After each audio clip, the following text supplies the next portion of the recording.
Good afternoon everyone, I'm Viren, and with me is my teammate Yiheng. Our presentation will be about our Kaggle project, Zillow's home value prediction.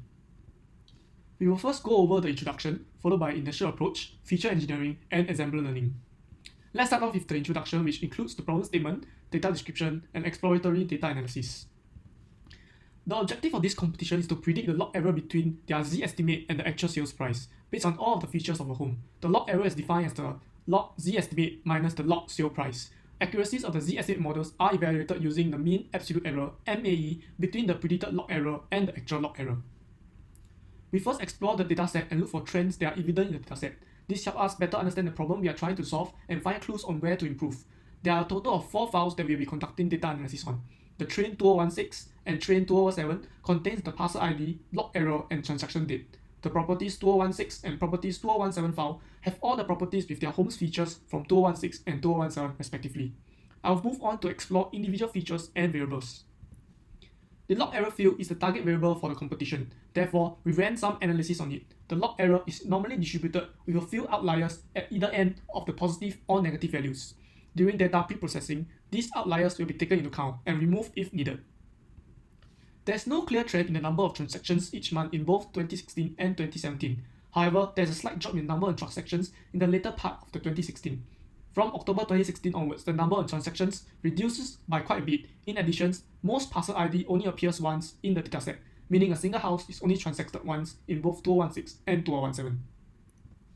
The properties files and training data will be combined so further data analysis can be done.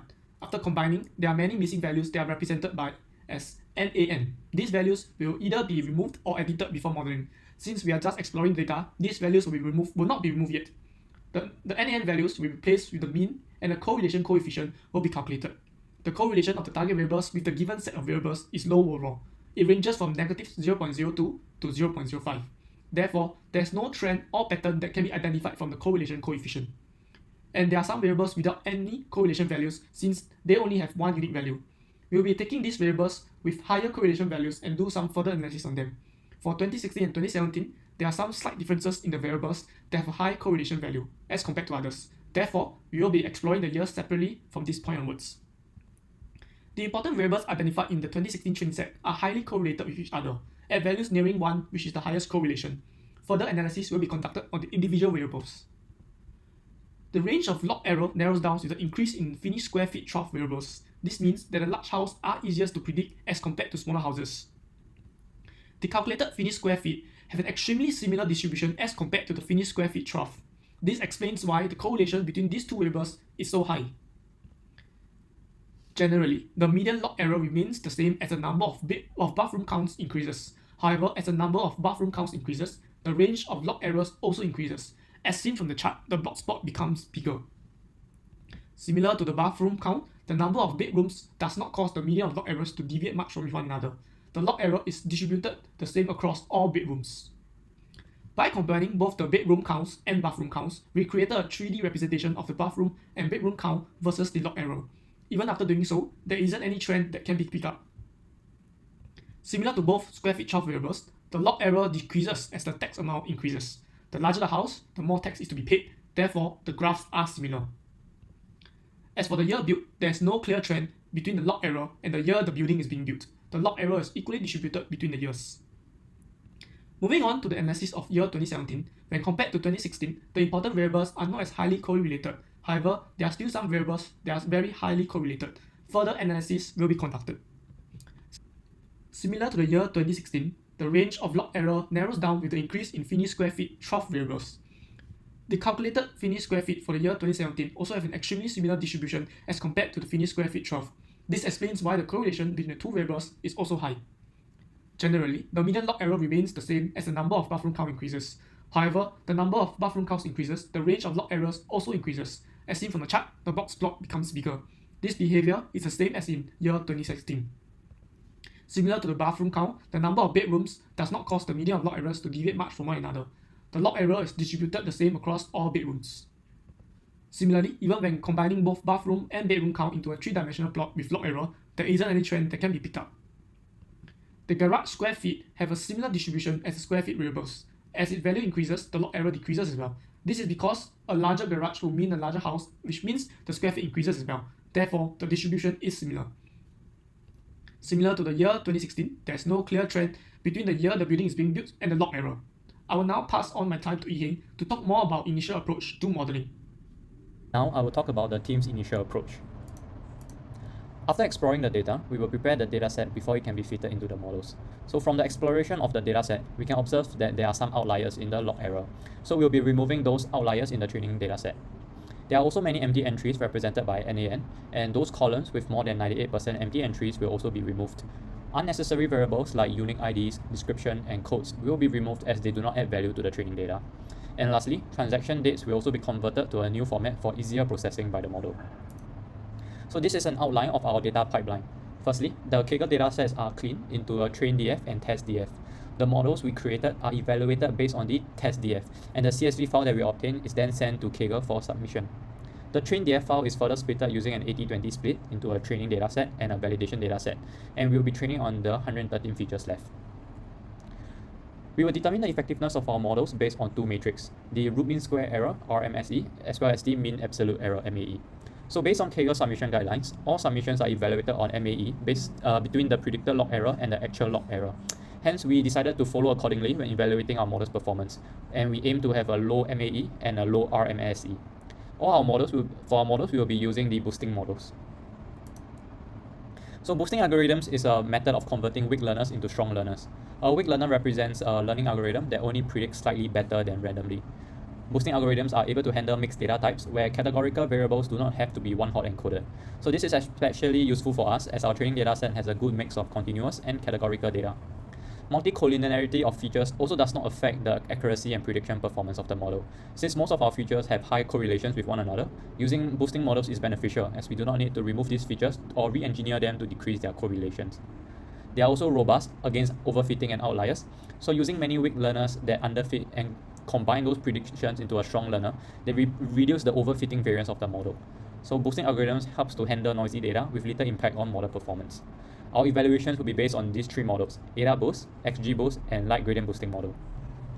Adaptive boosting sequentially grows decision trees as weak learners and punishes the incorrectly predicted samples by assigning a larger weight to them after each round of prediction.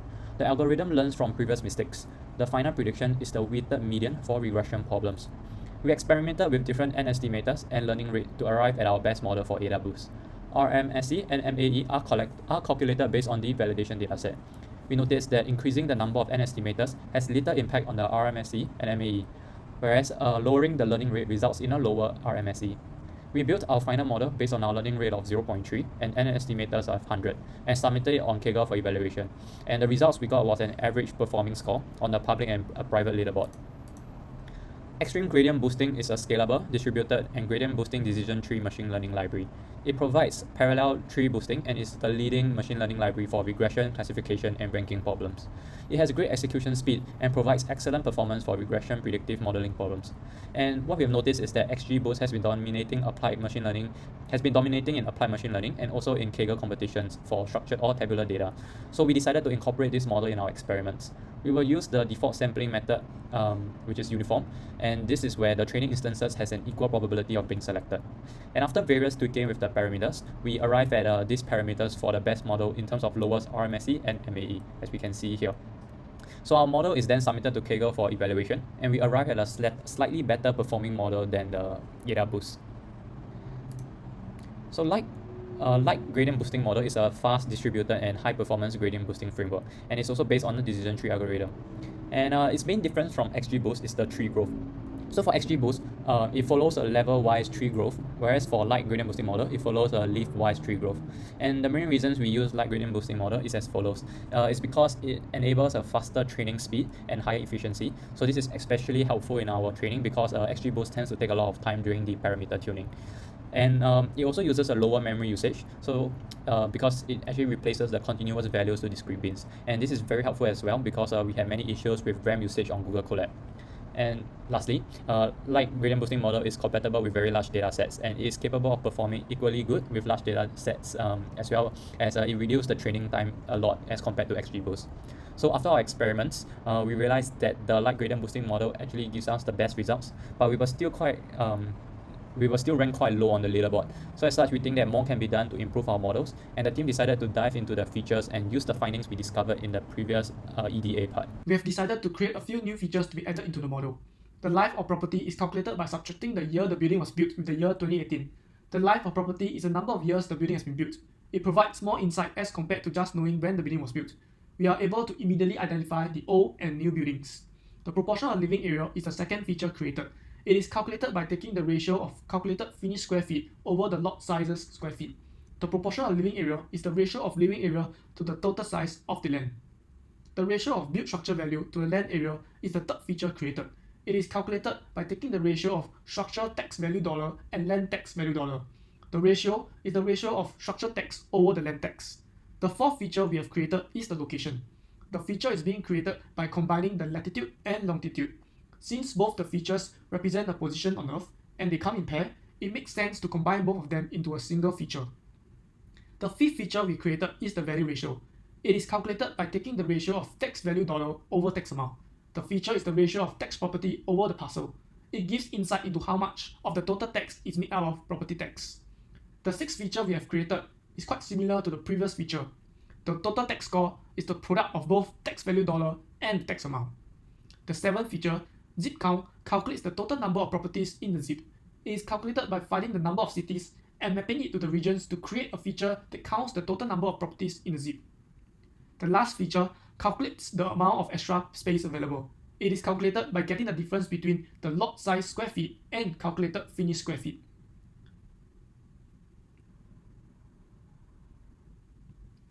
We used XGBoost to determine the importance of our features and found that the features we have created made it into top 20 important features. This shows that the features we engineered could be useful.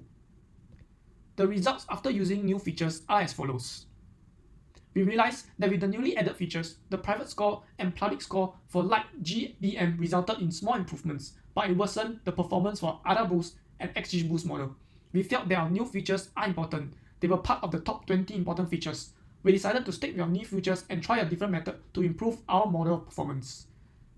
Yiheng will now move on to explain the next approach we took and lastly close off the presentation. Now, I will talk about our final approach, ensemble learning. So the main objective of ensemble learning is to improve model performance in terms of accuracy by aggregating the predictions of multiple models. This is done by constructing a set of base models from the training data and making predictions by combining the predicted results made by each base model. So for our experiments, we'll be using the three base models we created before, AdaBoost, XGBoost, and Light GPM. And we will use the same parameters as before. We created an ensemble class and the stacker used was linear regression. And we implemented stacking by doing multiple predictions on the test dataset and aggregating them. The entire train dataset was included in this training, and we did not split the train dataset into train and validation. Overall, we managed to only run it on 2 splits due to the Google Colab RAM limitations, but we were actually able to achieve better results. As you can see here, the ensemble method produced the best results as compared to our previous models. It allowed us to achieve also a better ranking on the private and public leaderboard. So we managed to achieve top 9.2% on the private and 11.6% on the public. So in conclusion, exploratory data analysis was especially useful at the start because it helped us understand the dataset and also define the way we approach this prediction problem. It allowed us to identify similar classes and provided a stepping stone for data pre-processing as well as feature engineering. However, we faced some limitations in the model building part because of our limited computational abilities. The total dataset had a size of about 1.3 gig, and this actually took a lot of time to train because we were using Google Colab. And this was especially hard during the parameter tuning. As such, the parameters that we used were actually determined by test and trial methods and may not have yielded the best results. We could have planned ahead of schedule and understand how long each training would take, and this could have actually allowed us to have enough time to fully test and evaluate our models. And lastly, we realized the ensemble learning method by combining AdaBoost and XGBoost and Light GPM achieved one of the best results that we've gotten. And further work could be done on this part. So what we could have done is actually explore category boost, which was shown to have one of the best performances for this Kaggle competition. So maybe by incorporating category boost with the ensemble learning, we could have achieved a better result. Overall, this project has largely improved our knowledge on machine learning, and it was especially an enriching experience being able to participate in a Kaggle competition. Thank you.